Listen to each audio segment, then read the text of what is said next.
Newer NW635. What a good flash. I've tested it and I am really pleased with the photos I've taken. They look really professionally lit. The colors are perfect. I was really surprised. Hardly ever can I get such good photos with the flash on my camera, which is Sony A6500. I'm using it to film it now.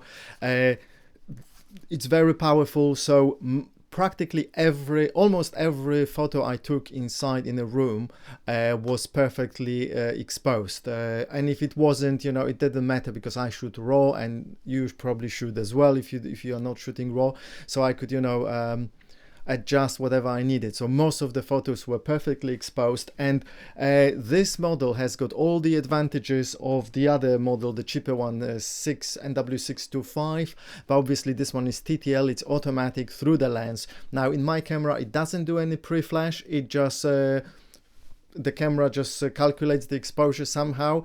This flashes and the exposure is usually fine. It's perfect, so it's incredible. Now the advantage of this one over the other model, the cheaper one, apart from this being an automatic one, is actually that it's a little bit more powerful. So with the old one I could maybe take 10-15 photos, flashes a second before maybe one of them wouldn't fire. With this one I took around up to 200 photos, so my buffer in the camera was filled and I couldn't take it anymore, and almost, yeah, every photo was exposed. The flash triggered for every photo 10 times a second roughly for 200 photos. Yes, there were some differences in exposure, but again it could be corrected and it wasn't a lot, so I was like, whoa, I'm really impressed. So this flash is a little bit more powerful.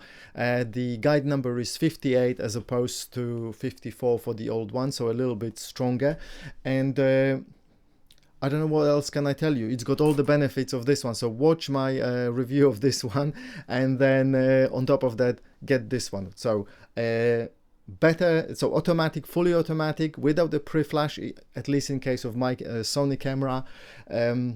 What else was I was saying? Yeah, it flashes like 10 times a second easily, 200 times in a row, no problems whatsoever, and I was, wow. Obviously that was in the weakest setting, 1/128, but still very impressive. So maybe if I needed more power, then I would, instead of 10 times a second, it could be 5 times a second, and then maybe once a second, which is still very good. On the highest power I think it's around 3, 4 up to 5 seconds I think charging time, but normally you don't need the highest power. You could use half of the power, and then the recycling time drops. And inside, as I said, even in the larger rooms, you usually need the smallest, the weakest power, so you can shoot like really all the time.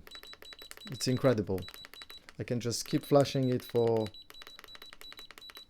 as long as I want basically, and it will keep going. So yeah, really good flash, highly recommended for was it 60-65 pounds, something like this.